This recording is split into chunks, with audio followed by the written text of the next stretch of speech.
Kids deserve the very best out of the person that they're spending time, energy, and effort with.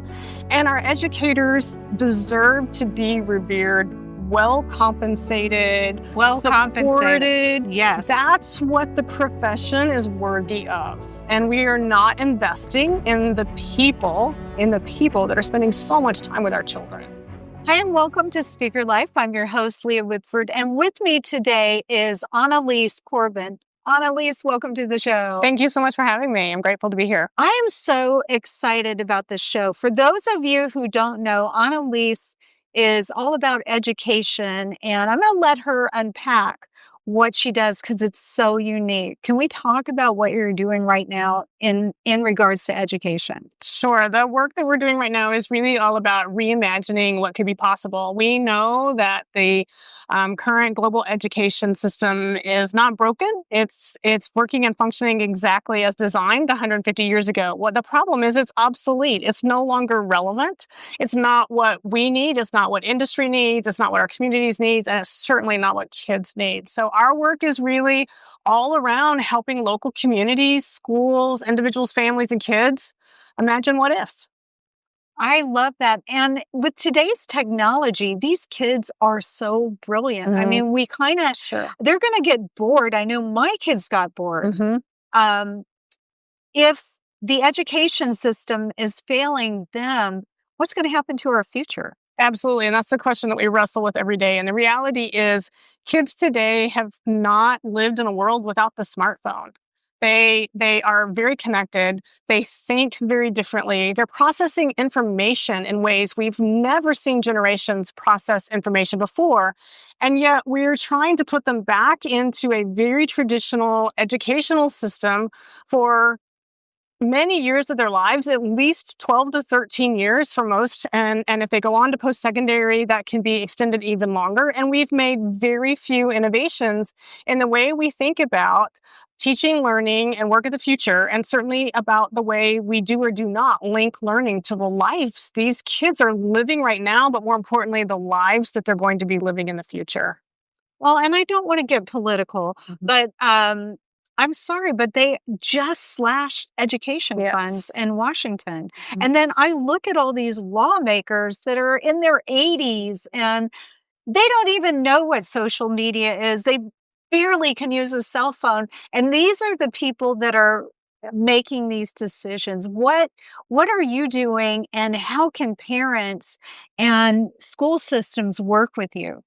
So we're doing a lot of work in that policy space. We're meeting with any and all public officials at the federal, state, local level, you name it, who are willing to sit down and talk about what will it take to really make it possible for us to do school differently. And so there's lots of those conversations because honestly, changing an entire system, these are big systems. They've been around for a long time. They're incredibly complex.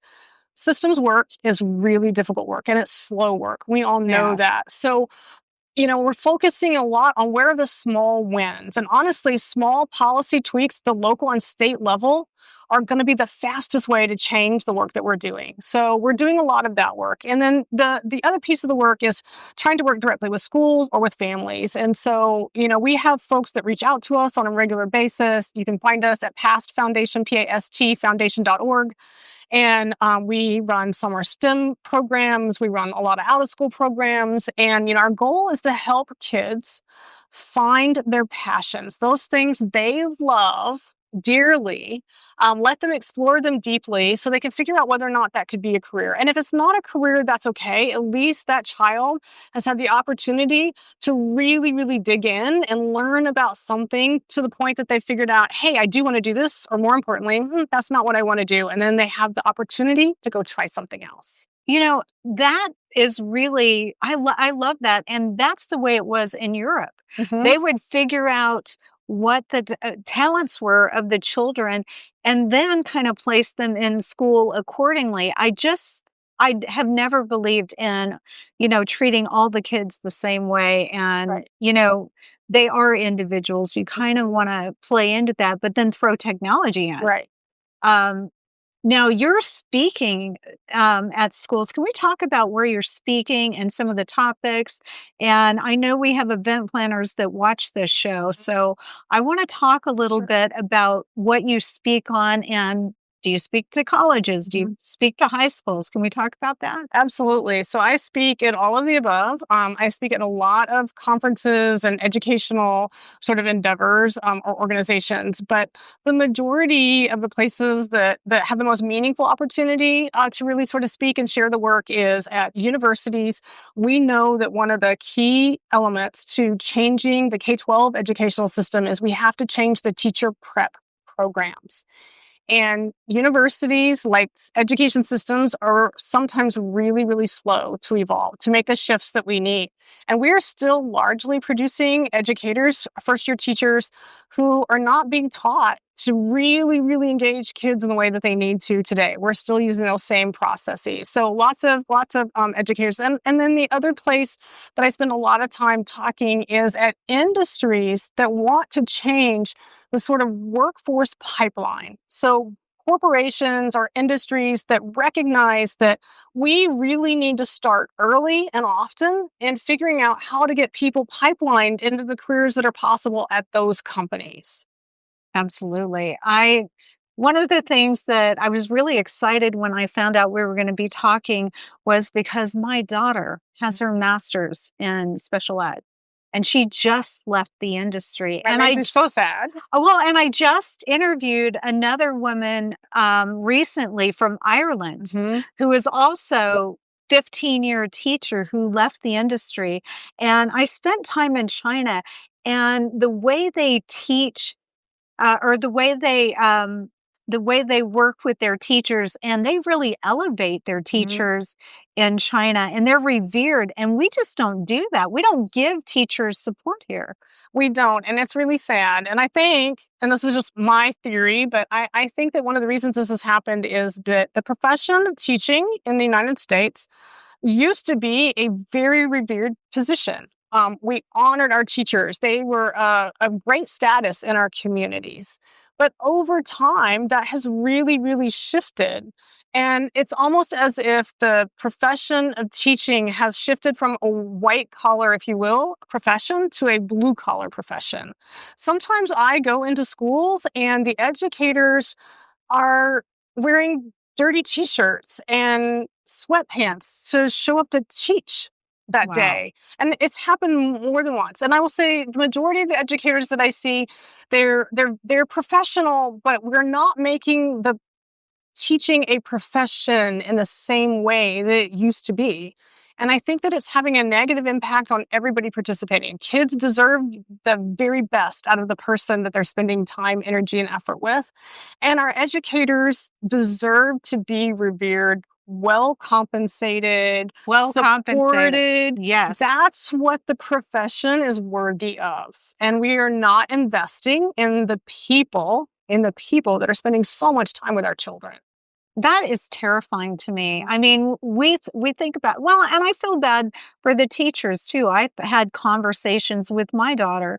You know, she was fighting other kids. She did special needs. So she was fighting other teachers, other kids, the administration, and sometimes even the own parent, their own parents. You're fighting, these teachers are fighting against everybody, but somebody needs to advocate for these kids. So is that what you're doing, is kind of you're advocating for children and their education? And we do need to make the shift. We do. We're advocating to do something different. Just because we've always done it this way doesn't mean that that's what we should be doing today. What we're advocating for is recognizing that the needs of individual students and the needs of the people in the education system are very different. But more importantly, I think it's really about getting really, really clear about what is it that we're preparing these kids for? What is the outcome we want? And largely when I ask this question, the answer is happy, productive, fully formed individuals that are amazing contributors to their community and to society, who are curious learners, they can problem solve, and they can advocate for themselves and the things that are meaningful to them. That's the bar. If that's what we're trying to prepare kids for, then we have an opportunity that says, let's re-engineer the entire experience. Think about it this way. Kids spend 7, 8 hours a day in school in traditional settings. What about all the rest of that time? They don't get credit for any of the other things that they do. And yet they go with their families to museums. They're on sports teams. They're in 4-H. They're on a drone club or whatever it happens to be. They're out in their community. They're doing service. They're volunteering. Why doesn't all that count? The reality is there's so much value because that's real life learning. And yet our current system does not value that at all. Yeah, why do you think that is? Do you think it's just the old school system, the old university standards? And I've worked with interns. I've had paid interns working for me for years. I got to tell you, these kids are brilliant. Yep. They were born with these phones in their hands, so they are able to process information so fast. They're so creative. They should be compensated, and they should have these opportunities. Why do you think that government or the powers that be are stopping that? I think it's because they can't figure out how to measure it, right? At the end of the day, when we're talking about government and government agencies, it should be linked to accountability, right? And so the dollars that we spend and the policies that we have in place, we have to be able to measure their effectiveness. That's not a bad thing. No. But it has become a stifling thing because we've not figured out how to stretch beyond the way we've always done it to think about it very, very differently. There's no reason that students can't show up out of school, right? Spend an hour or two getting the things that they can only get there and spending the entire rest of their day out in the community practicing the things that they're super interested in or the things that they need to learn. There's no reason they shouldn't be paid interns starting in middle school. They could be saving for post-secondary, and they could be getting credit for every single one of those internships or those experiences they have. Especially with such technology, AI makes it incredibly easy these days to map every experience a kid has back to a standard that the state requires for them to actually earn the credit in school. Wow, that is so amazing. So Annalies, where are you speaking? Are you speaking anywhere currently? Where are you traveling to? Universities? Are you working at the high school level, or are you just doing them all right now? Doing a lot of them all right now. I will say one of the things that we're really working deeply on right now is this idea of early college-based micro school environments. And so that means that I'm speaking a lot to communities in high school, but I'm also speaking a lot to universities because the way these programs are designed to work is if we recognize that all the courses or all the standards that we need to have kids achieve by the time they get through 12th grade, which is an artificial constraint, there's nothing real about this, right? We can actually take all that and move it further down.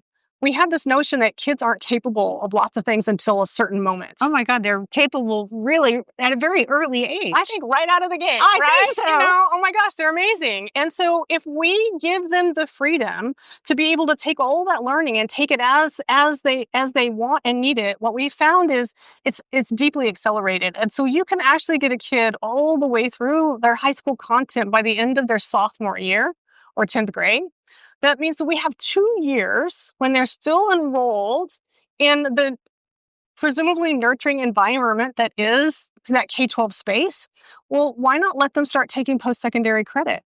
That way we can let them practice in a safe environment where the adults around them are allowed to encourage them and see the grades and see the content because they're not 18 yet. No, it's so amazing. Wow. Well, if you guys like this content, I'd like to bring Annalies back. So make sure you hit the like and subscribe button.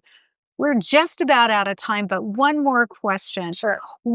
If you could speak anywhere, Annalies, where would you like to go? Will you be speaking in front of Congress anytime soon? That would be super nice. I would love to be able to speak in Congress if we ever get to the point where we can talk about what do we really need. I just testified in Ohio in front of the Senate, for example, right? And I do a lot of that type of stuff around the policy components. But if I could speak anywhere, the bigger the audience, the better, because there are so many people that are ready to get in the weeds of doing this work and doing it really well in their communities. And that's their opportunity to know that they can. Wow. Thank you so much. Will you come back? Yes. Yes, please. I would love to come back. Thank you. This has been Leah Woodford with Speaker Life. Thanks for watching.